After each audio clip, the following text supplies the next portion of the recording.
மத்தேயு 5வது அதிகாரம் 44வது வசனத்திலே, நான் உங்களுக்கு சொல்லுகிறேன், உங்கள் சத்துருக்களை சிநேகியுங்கள், உங்களை சபிக்கிறவர்களை ஆசீர்வதியுங்கள், உங்களை பகைக்கிறவர்களுக்கு நன்மை செய்யுங்கள், உங்களை நிந்திக்கிறவர்களுக்காகவும் உங்களை துன்பப்படுத்துகிறவர்களுக்காகவும் ஜெபம் பண்ணுங்கள். சில பேருக்கு உங்கள் சத்துருக்களை சிநேகியுங்கள் என்று சொன்னாலே அதெல்லாம் முடியாத காரியங்க அப்படின்னு சொல்லிட்டு, அவங்க எனக்கு எப்படி செஞ்சுருக்காங்க, நான் அவங்களுக்கு திரும்பி வச்சு செய்யணும்ல அப்படியெல்லாம் சொல்லி கோபத்திலும் கசப்பிலும் வளர்ந்து கொண்டே இருக்கக்கூடிய நாம we are feeling irritated. அவங்க சொல்லும் போது அந்த இரிட்டேஷன்லேயே அந்த சொறி வர போல இருக்கும், இரிட்டேஷன் என்று சொல்லி.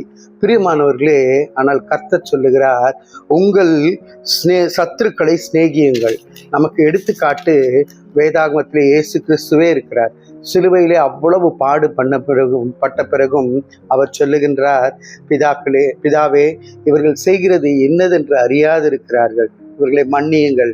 மன்னிக்க நாம ஜெபிக்க அழைக்கப்பட்டிருக்கின்றோம். யோசேப்பை எடுத்துக்கொள்ளுங்கள். யோசேப்புடைய வாழ்க்கையில சொந்த அண்ணங்காரங்க எல்லாம் என்ன பண்றாங்க, அவனை குழியில போடுறாங்க, அவன் மீது பொறாமை கொள்ளுகிறார்கள். குழியில போட்டது மாத்திரமல்ல, கொன்று போடலாம் என்றும் நினைக்கிறார்கள். அதற்கு பிறகு விற்று போடுகிறார்கள். அதுக்கு பிறகு பொய் சொல்லி அப்பாவை அப்படியே கன்வின்ஸ் பண்ணிடுறாங்க. இதெல்லாம் முடிஞ்ச 50வது அதிகாரத்துக்கு வரும்போது அவர் யோசேப்பு சொல்லுகிறார், நீங்களோ தீமைக்காக எனக்கு செஞ்சீங்க, அதை கர்த்தர் நன்மையாக மாற்றி விட்டார்.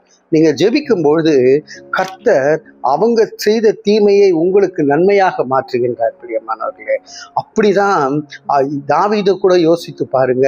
போர் செய்து வின் பண்ணி எல்லாம் போய் ராஜ்யத்துல உட்கார்ந்ததுமே ஷெபாவை அழைக்கின்றார். அவருடைய வேலைக்காரரை அழைத்து, யோனத்தானுக்கு நான் நன்மை செய்ய வேண்டுமே, யோனத்தானைத்தானே வென்றாரு, என்ன இருந்தாலும் அவர் நெருங்கிய நண்பன், உடன்படிக்கை செய்ததுனால ஒரு காலத்துல நாங்க நன்னா இருந்தோம் அப்படின்னு சொல்லி, அப்போ அவர் சொல்றாரு, அவனுக்கு நன்மை செய்யும் பொருட்டு யாராவது இருக்காங்களா என்று கேட்கும்போது, அப்போ கூட ஷேபா என்ன செய்யறான், லோதேபார் என்கின்ற இடத்துல மெஃபிபோசேத் என்கின்ற ஒரு மனுஷன் இருக்கிறான், அவன் 2 காலம் விளங்காதவனா இருக்கிறான் அப்படின்னு சொல்லி அப்படிப்பட்ட ஒருவனை கொண்டு வருகின்றான்.